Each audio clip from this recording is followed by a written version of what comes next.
주제는 크게 두 가지 주제로 돼 있다고 보시면 될 것 같습니다.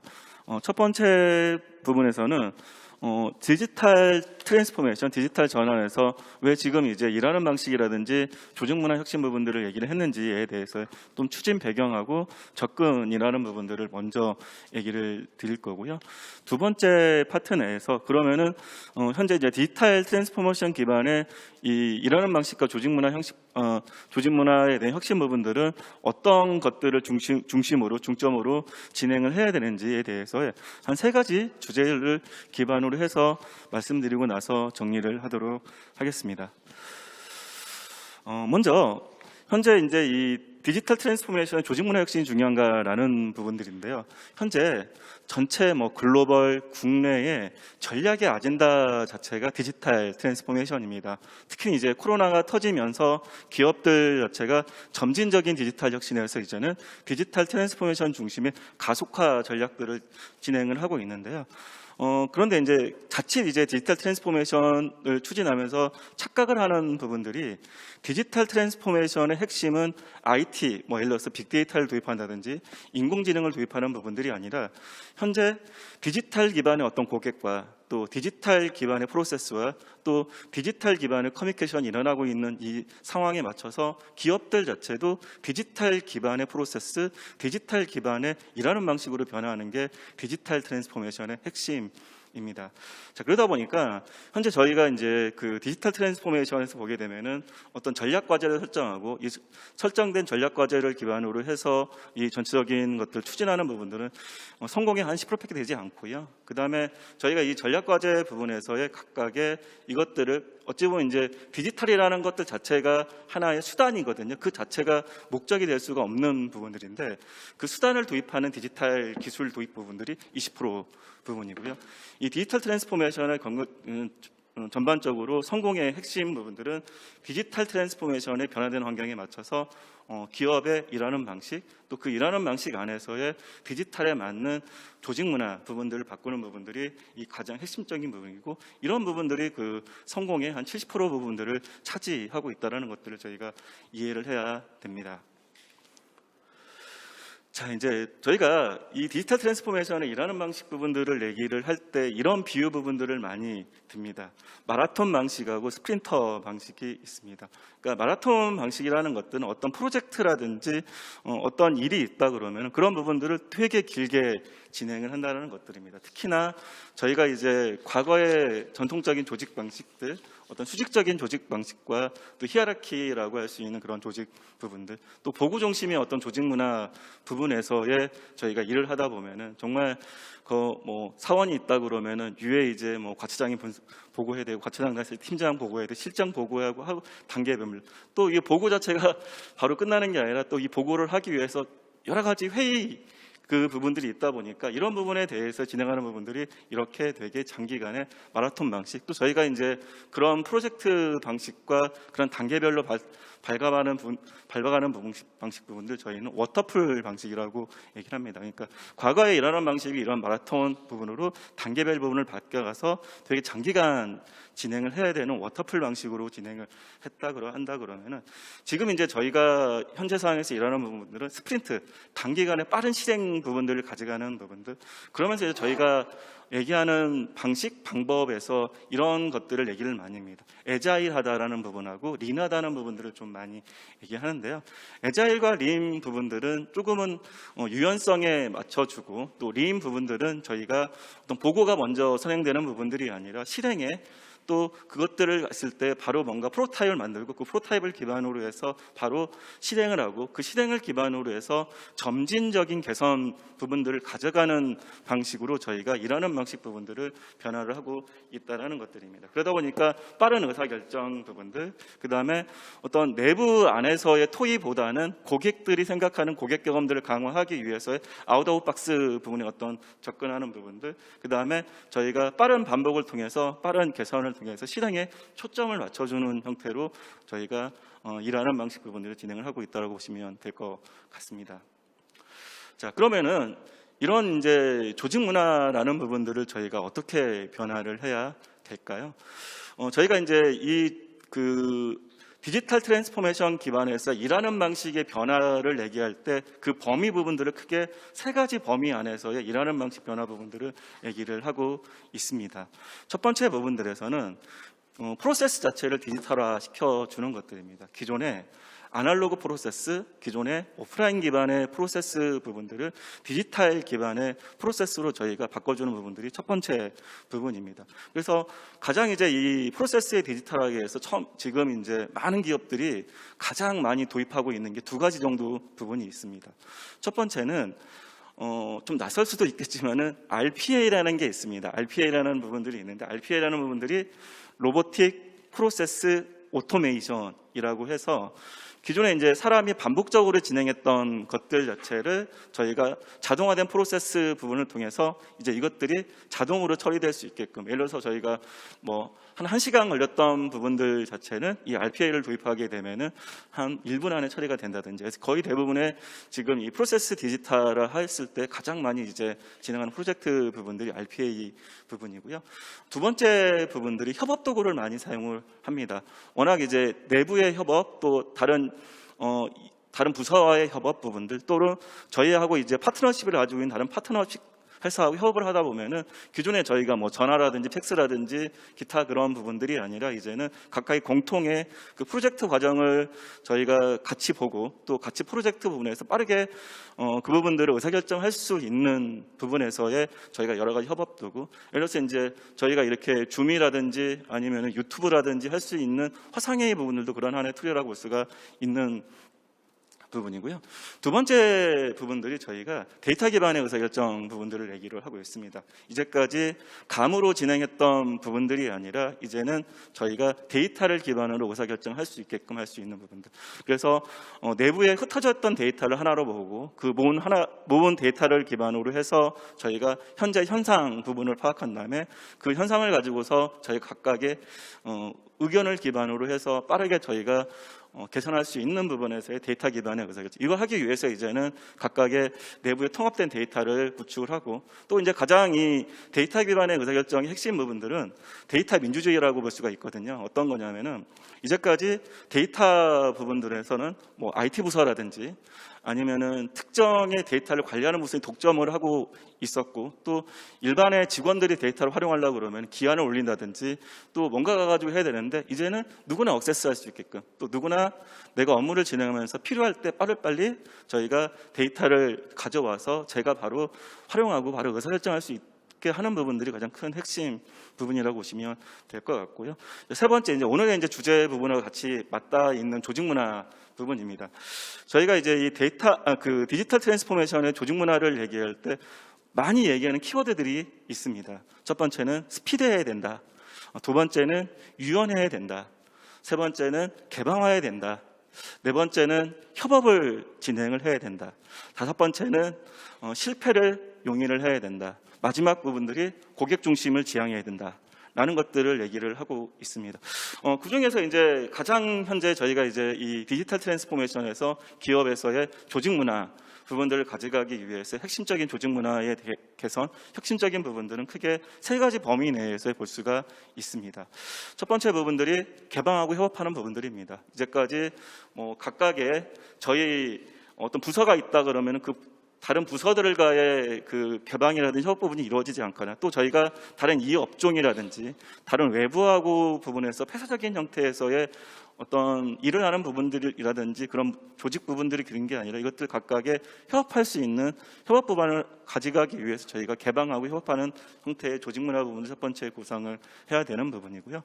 두 번째 부분에서는 저희가 이제 실패를 수용하는 부분들입니다. 혁신을 해야 되는데 혁신에 대한 아이디어 부분들을 실패를 두려워해서 그거에 대해서 아이디어를 주저해서 아이디어가 나오지 않는다 그러면 아무도 어떤 혁신을 하지 않고 아무도 아이디어를 내지를 않을 상황이기 때문에 적극적으로 어떤 직원들의 참여, 또 직원들의 혁신을 가져갈 수 있는 문화를 형성하기 위해서는 실패를 수용하는 문화 부분들이 전제가 돼야 된다는 것들입니다. 세 번째 부분에서는 보고서 중심의 문화, 기한 중심의 문화 부분들이 아니라 실행 중심, 그래서 실행을 하고 그 실행을 기반으로 빠르게 실패하고 빠르게 실패를 통해서 빠르게 개선해서 빠르게 현재 시장과 고객이 원하는 형태의 어떤 서비스라든지 프로젝트라든지 그런 제품들을 개발할 수 있는 형태의 문화 부분들이 각각이 진행이 돼야 된다는 것들입니다. 자, 이런 부분들을 사례를 중심으로 해서 잠깐 살펴보고 나서 정리를 하도록 하겠습니다. 먼저 이제 개방하고 협업하는 부분에서의 스파오 사례 부분입니다. 스파오 부분들은 이랜드 계열사고요. 이랜드 자체에서의 이런 현재의 다양한 이제 디지털 트랜스포메이션 부분들을 추진하는데 이랜드 자체도 가장 핵심적인 추진의 그 첫 번째 부분에서 중점적으로 추진하고 있는 부분들이 일하는 방식의 개선 부분에서 애자일 기반 부분들을 도입을 하고 있는데 현재 이랜드에서 전반적으로 이런 애자일 기반 부분들이 다 도입이 되고 있고요. 또 지금 이제 보시는 이 사례 부분들은 일단은 패션이라든지 우리의 특성이 있습니다. 우리의 특성 부분이 어떤 거냐면은 저희가 제품을 기획하고 매대까지 가는데 거의 짧으면 6개월, 그다음에 좀 길면 1년이 걸립니다. 또 이런 부분들도 하려고 그러면은 저희 뭐 기획부서 따로 있고 디자인 부서 따로 있고 또 이걸 제작하는 부서 따로 있고 또 공장 이런 부분이 있다 보니까 이런 어떤 복잡한 부분의 의사결정 또 단계별 프로세스를 받다 보니까 이렇게 좀 길게 걸리는 부분들인데 여기 같은 경우는 이제는 기획, 디자인, 또 개발, MD들이 같이 협업을 해서 그러니까 빨리빨리 의사결정하고 빨리빨리 할 수 있도록 해서 협업하는 협업 문화가 되어 있다는 것들입니다. 그래서 여기는 이제 그 EBS에 있는 팽수하고 해서 이 스파우의 콜라보레이션 상품들을 만드는 부분들이 있는데 또 이게 재밌는 게 어떤 거냐면은 우리 이제 어떤 프로젝트를 진행하다 보면은 당연히 팀장이 진행을 해야 되는데 여기는 제안을 한 신입사원이 팀장이 됩니다. 그래서 신입사원한테 그 권한을 유입하고 그리고 이 모든 과정의 주도를 신입사원이 주도를 하게 됩니다. 더불어서 빠른 실행을 하기 위해서의 회의나 보고가 없이 바로 신입사원이 의사결정을 진행을 하도록 되어 있고요. 그러면서 이제 빨리빨리 어떤 거에 대해서 아이디어가 나오면은 그 아이디어 부분들을 디자인하고 개발하고 또 MD들하고 같이 이제 협업을 통해서 빨리빨리 개선을 해서 빠르게 이제 제품들을 만들어내는 부분들. 그래서 지금 보시는 것처럼 거의 한 6개월에서 1년이 소요되는 기간 부분들을 거의 일단은 한 1개월 만에 바로 이렇게 만들어주는 성과 부분들을 가져갔다는 것들입니다. 두 번째 부분들이 저희가 실패를 수용하는 문화를 어떻게 가져갈 것인가라는 부분들입니다. 많은 기업들 자체가 디지털 트랜스포메이션을 추진하다 보면은 성과에 집착을 하면 특히 이제 단기 성과에 집착을 하면서 KPI 부분들을 잡게 됩니다. 그런데 일단은 디지털 트랜스포메이션 부분들은 단기 전략이 아니라 장기 전략적인 부분이고요. 또 디지털 트랜스포메이션 부분들은 끝은 없습니다. 디지털 트랜스포메이션 지속적으로 해야 되는 여정의 과정이고요. 더불어서 디지털 트랜스포메이션의 전략이라는 부분들은 분명히 탑다운으로 전략이 일단은 수립이 되겠지만 그걸 실행에 대해서는 조직의 직원들의 적극적인 참여를 유도하기 위해서는 직원들이 적극적으로 참여할 수 있는 여러 가지 조직 문화의 변화관리 프로세스, 변화관리 프로그램들이 있어야 되는데 그거의 이제 핵심적인 부분에서는 이런 실패를 수용할 수 있게끔 할 수 있는 여러 가지의 변화관리 프로그램 또 이런 것들을 적극적으로 참여할 수 있게끔 할 수 있는 여러 가지 인센티브라든지 여러 가지 프로그램들이 같이 반영이 돼야 됩니다. 그래서 보시면 이제 현대백화점 그룹 같은 경우는 여기 이제 보시면 이제 체인지 앤 챌린저 포상 제도라 그래가지고서 이제 어떤 거에 대해서 아이디어를 내고 그 아이디어에 대해서의 실패를 한 직원에게 대해서도 포상금을 지급을 하고 적극적으로 도전을 하는 어떤 그 도전의 중요성 부분들을 전달을 했습니다. 근데 이제 중요한 게 단순하게 실패를 포상하는 게 중요한 부분들이 아니라 그 실패 부분들을 다시 학습을 하고 학습을 기반으로 해서 또다시 다른 실패들이 일어나지 않을 수 있게끔 개선하는 개선의 과정도 같이 이게 중요하다는 것들입니다. 자, 그러면서 현대백화점 부분들은 또 이런 실패라는 부분들을 단순하게 프로젝트뿐만 아니라 어떤 시스템이라든지 또 내부에 있는 다양한 제도 부분들을 해서 다양한 실패 사례를 발굴하고 그 발굴된 실패 사례 부분들을 저희가 개선하고 개선된 부분들을 함께 공유하고 학습하는 그런 과정을 같이 겪었습니다. 더불어 현대백화점은 이제 이 디지털 트랜스포메이션 또 고객 중심에 대응하기 위해서 여러 가지 형태의 다양한 조직 문화 프로그램들을 가져가고 있습니다. 그래서 머스트 세븐이라고 해서 저희가 기본적으로 96 방식의 그런 근무 방식 이외에도 여러 가지 자율 근무제를 할 수 있는 자율 근무제에 대한 형태라든지, 그다음에 기업 문화 집중사라고 해서 패션시스타라는 것들의 그 각각의 기업 문화를 가져갈 수 있고 같이 공유할 수 있는 부분을 했습니다. 그래서 보니까 열정을 가지고서 일해야 된다. 고객 지향적이어야 된다. 그다음에 저희가 상생을 추구해야 된다. 또 실적으로 계속적으로 업무를 혁신할 수 있는 혁신에 대해서의 가치, 그 자세를 가져야 된다. 이런 어떤 6가지 핵심적인 가치를 가지고서 같이 직원들이 그런 부분들을 공유할 수 있는 그런 이제 것도 추진을 했고요. 그다음에 이제 오피스 프리데이라고 해서 한 달에 하루 회사 출근하는 대신에 MZ 세대들의 문화를 본다든지 또 현재 트렌드를 파악을 한다든지 또 어찌 보면은 이 힐링 시간을 가져서 조금은 업무에서 빠져서 또 다른 사고를 가질 수 있게끔 할 수 있는 그런 어떤 오피스 프리데이도 같이 도입을 했고요. 그다음에 이제 워크 스마트라고 해서 비효율적으로 불필요한 업무 관행 부분들을 과감히 개선하는 것들도 진행을 했습니다. 그리고 동일하게 이제 좀 더 프리하게 사고를 가질 수 있게끔 안식월 휴가제, 그래서 3, 4년에 한 번씩 재충전할 수 있는 휴가 제공 프로그램도 같이 가져가고 있습니다. 자, 세 번째 부분들이 이제는 실행 중심 부분들입니다. 최근에 이제 이런 실행에 초점을 맞출 수 있도록 다양한 권한 유인 부분들을 진행을 하는데, GS 리테일 같은 경우는 워낙 이제 이 소비의 주도 또 트렌드를 주도하는 주도 세력 자체가 MZ 세대다 보니까 이런 MZ 세대들의 사고를 이해하고 MZ 세대들이 원하는 제품들을 기획할 수 있게끔 할 수 있는 어떤 이제 내부의 프로젝트 조직, 그 프로젝트 조직이 어떤 조직이냐면은 갓생기획이라는 조직을 만들었습니다. 그러니까 이 갓생기획이라는 부분은 특정 부서가 있는 게 아니라 GS 리테일의 2030의 직원들 대상으로 뽑아서 하나의 그들 자체가 하나의 어떤 상품 개발을 하는 프로젝트 조직이라고 보시면 될 것 같습니다. 그래서 여기서 이제 여러 가지 아이디어가 나왔는데요. 큰 대표적인 부분들이 맛소금 팝콘이라고 해서 좀 더 고소하고 짭짤한 이런 맛소금 팝콘도 이 갓생기획에서 진행을 했고요. 그다음에 지금 보시는, 제가 이 브랜드는 잘 모르겠네요. 까먹었네요. 하여튼 이게 두 번째 부분에 있는 우유 자체도 워낙 이제 지금 MZ세대 핫한 우유 부분인데 여기 브랜드하고 콜라보레이션해서 우유를 만들었고요. 세 번째 부분에서는 팝잇 진주 캔디라 그래가지고 이것도 약간은 뽁뽁이 비슷하게 해서 하는 부분들인데, 솔직히 이거 부분들을 회사에서 아마 이것도 편의점에서 윗사람한테 다른 건 이해하겠지만 이 뽁뽁이 저희 개발하자라고 얘기했을 때는 되게 욕먹었을 거라는 생각이 듭니다. 그렇지만은 이런 것들 자체도 과감히 만들어낼 수 있는 부분들. 그래서 여기서 이제 보는 것처럼 여기 자체는 허락의 차원의 보고가 아니라 우리는 이렇게 만들게요라고 할 수 있는 통보라는 것들이죠. 그래서 윗사람한테 어떤 저희가 보고서를 통해서 승인이 나기까지 해서 그런 밟아가는 부분이 아니라 실행에 초점을 맞추다 보니까 그들 자체는 실행을 할 수 있게끔 권한임이 있고, 그들 자체는 이걸 진행했을 때 우리는 이렇게 갈게요라고 허락 차원의 보고가 아니라 그냥 통보하는 형태로 바로 실행에 초점을 맞출 수 있도록 하는 형태의 이제 어떤 조직 문화, 또 거기에 대해 그걸 진행할 수 있게끔 할 수 있는 권한위임 부분들을 부여를 했다라는 것들입니다. 자, 그리고 최근에 이제 이 디지털을 이해를 하고 또 현재의 변화를 얘기하고 현재 소비자들을 이해를 하기 위해서에 많이 또 기업들이 하고 있는 어떤 조직 문화 개선 부분에 있는 부분들이 리버스 멘토링이라는 게 있습니다.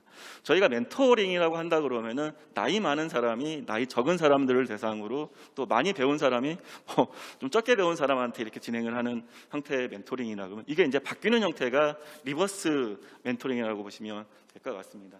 그래서 여기 같은 경우는 신입사원이 아니면 이제 젊은 직원들이 임원들을 대상으로 해서 현재 MZ세대들의 문화라든지 현재 핫한 트렌드라든지 또 현재 그 MZ세대들이 가고 있는 사고방식 부분들을 이제 그 위에 있는 임원들한테 멘토링을 하는 것들이죠. 그러면서 이제 그 위에 있는 임원들이 현재의 변화, 특히 이제 현재 디지털 변화라든지 현재 MZ 세대들의 어떤 소비라든지 사고방식 부분들을 이해를 해서 그 임원들이 적극적으로 이런 부분들을 반영해서 여러 가지 정도의 전략이나 여러 가지 형태의 비즈니스 모델들을 만들 수 있도록 해주는 일단은 멘토링 프로그램인데요. 가장 성공적으로 이런 리버스 멘토링을 진행했던 업체 부분들이 구찌 부분입니다. 그래서 구찌 같은 경우는 그림자 위원회라고 그래가지고서 젊은 직원들이 유해 직원들을 기반으로 해서 리버스 멘토링 했고요. 또 아마 이제 좀 구찌에 대한 스타일을 아시는 분들, 또 최근에 구찌가 만들어내는 어떤 패션 포트폴리오를 보게 되면은 정말 저게 옷일까라고 하는 정도의 그런 옷 스타일들이 많은데 그런 아이디어 자체도 이런 리버스 멘토링을 통해서 나왔습니다. 그리고 국내도 이제 이런 리버스 멘토링 부분들을 많이 착용을 하고 또 실행을 하고 있는데요. 지금 뭐 보시는 우리은행이라든지 또 옆에 보시게 되면은 LG U+ 같은 경우도 이런 지금 그 세대 공감이라고 해서 리버스 멘토링 부분들을 진행을 하고 있습니다. 그리고 이제 저희가 최근에 이제 디지털 트랜스포메이션 하면서 특히 이제 전통 기업들 자체가 이 조직 문화 부분에서의 많이 벤치마킹을 하고 있는 기업 자체가 아마존 부분입니다. 그래서 아마존의 혁신의 어떤 조직 문화 부분에 대해서 많이 벤치마킹을 하고 있는데요. 여러 가지 그 아마존의 혁신 조직 문화의 원칙이 있지만은 크게는 5가지를 두고 저희가 얘기를 하고 있습니다. 첫 번째는 고객의 집중하고 고객을 존중하는 부분이 첫 번째 부분이고요. 두 번째 부분에서는 이제 자주 실행하고 자주 실패하는 부분들입니다. 어찌 보면 자주 실패를 한다는 것들은 자주 실험을 하기 때문에 자주 실패를 한다고 볼 수가 있는 부분이고요. 그리고 앞서서 얘기했던 것처럼 그냥 실패했다고 관두는 게 아니라 그 실패의 요인 부분을 분석할 수 있게끔 할 수 있는 측정과 개선 또 이런 것들을 반복적으로 할 수 있게끔 할 수 있는 이터러시라는 부분들이 지속적으로 이루어지는 문화를 가져가야 된다는 부분이고요. 그리고 저희가 현재 디지털에 대응하기 위해서 이 디지털 변화에 또 고객의 변화에 빠르게 대응하기 위해서는 빠르고 민첩하게 저희가 기획하고 실행할 수 있게끔 할 수 있는 조직 문화 프로세스도 같이 갖춰줘야 된다는 것들입니다. 그리고 현재 이런 것들을 진행하기 위해서의 이제 위에 있는 임원만 리더십을 가지는 게 아니라 밑에 있는 직원도 리더십을 가지고 자기 주도적으로 이런 것들을 할 수 있게끔 리더십을 육성하는 부분들입니다. 자, 이걸 진행하기 위해서의 각각의 여러 가지 이제 아마존 같은 경우도 방법론을 써서 진행을 하고 있습니다. 첫 번째 부분에서는 저희가 데이원 사고, 데이원 방법이라고 있습니다. 그러니까 첫날처럼 모든 것들을 일하자는 것들입니다. 이 첫날처럼 모든 것들을 새롭게 일하자는 부분들은 어떤 그 각가지에 접근하는 부분들이 있는데 첫 번째는 고객이라는 것들, 우리의 주인은 고객이라는 것을 잊어먹지 말아야 된다는 부분이고요. 그다음에 적극적으로 저희가 혁신을 해야 된다는 부분들을 이제 그 데이원 정신이라고 저희가 얘기를 하고 있고요. 자, 두 번째 부분에서는 문샷 띵킹이라고 있습니다. 그러니까 문샷이라는 것들은 저희가 달을 가기 위해서의 점진적으로 달을 볼 수 있는 망원경을 현재 개발하는 접근이 아니라 아예 달에 우주선을 보내는, 그러니까 기존의 어떤 사고방식에 너무 집착이 돼서 너무 좁은 사고를 하는 게 아니라 좀 과감하고 혁신적인 사고를 해서 혁신이라는 부분을 주도할 수 있게끔 하는 부분들이 문샷 띵킹이라는 부분이고요.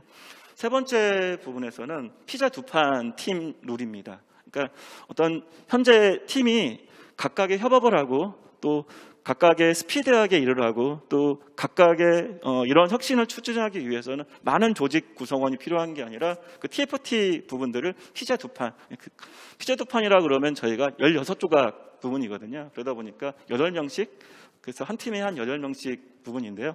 근데 저희가 이제 애자일에서 애자일 조직을 얘기할 때 가장 많이 하는 애자일 조직이 스쿼드 조직이라고 있습니다. 그 스쿼드 조직 자체도 한 팀에 8명 이상이 넘어가지 않는 형태로 저희가 조직을 구성하는데 아마존 자체도 이런 투피자 팀을 기반으로 해서 조직을 구성을 하고 있습니다.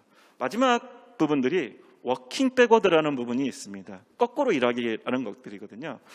저희가 이제 그 일을 한다라 그러면은 기획서를 작성하고 또 제작한 다음에 출시해서 저희가 이제 프레스 릴리즈를 통해서 하고 또 프레스 릴리즈를 한 다음에 고객들이 사용할 수 있게끔 FAQ 같은 것도 작성을 하는데 이것들을 거꾸로 한다는 얘기입니다.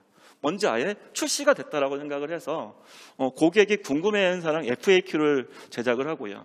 또 저희가 만약에 제품을 출시한다 그러면은 고객들한테 우리 제품이 가질 수 있는 차별화라는 부분도 어떻게 알릴 것인가라고 해서 프레스 릴리즈를 저희가 다시 또 작성을 하고요. 또 그다음에 저희가 이제 그 제품의 프로타입을 볼 수 있게끔 할 수 있는 프로타입 부분을 제작하고 맨 뒤에 이 제품에 대해서의 명세서를 작성하는 것들을 해서 이렇게 거꾸로 일을 한다라는 부분이고요. 그래서 이제 고객 중심의 그런 방법론, 고객 중심의 기획, 고객 중심의 혁신을 하기 위해서 이렇게 저희가 워킹 백워드라는 부분들을 가져가고 있다는 것들입니다.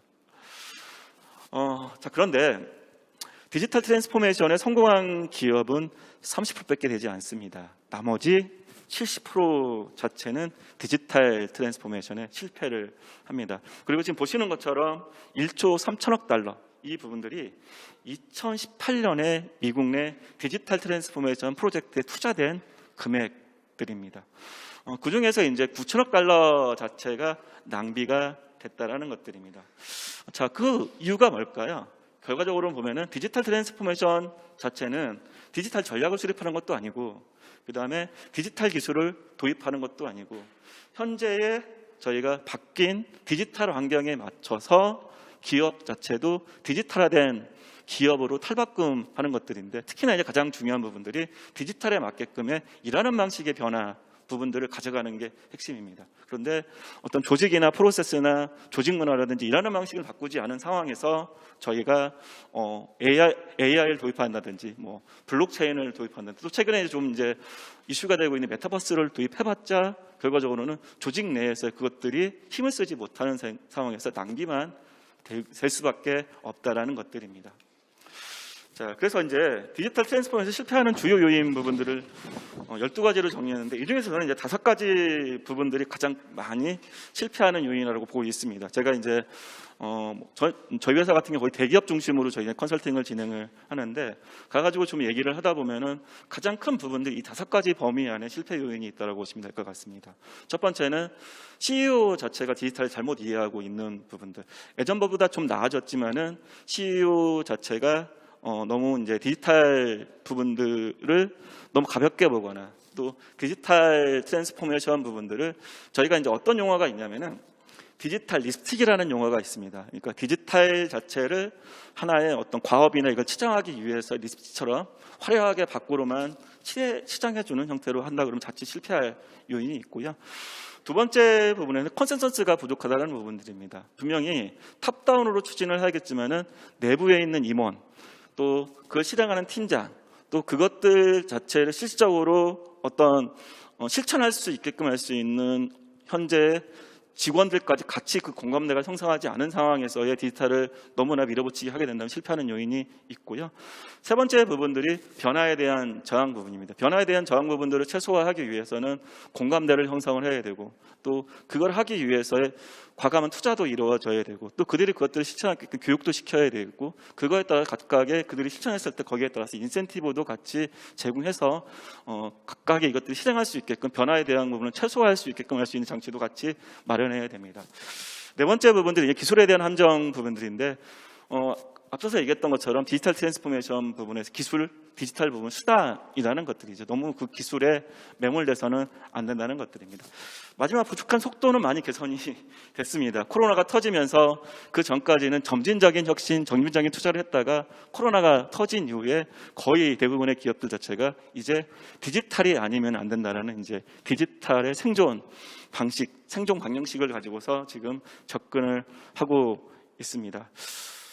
아까 이제 대표님이 얘기했던 것처럼 결국 살아남은 종은 이제 강인한 종도 아니고 지적 능력이 뛰어난 종도 아니고 종국이 살아남는 것은 변화에 가장 잘 적응하는 종이라고 얘기를 하겠습니다. 그래서 현재 디지털이라는 변화 부분들을 잘 이해하고 여기에 맞춰서 저희가 일하는 방식의 변화 또 거기에 맞는 조직 문화를 통해서 여기에 있는 이제 분들 아니면 이제 방송을 보시는 다양한 기업들, 공기관 부분들이 이 디지털 트랜스포메이션 성공적으로 진행을 했으면 합니다. 이것으로 마치도록 하겠습니다. 감사합니다.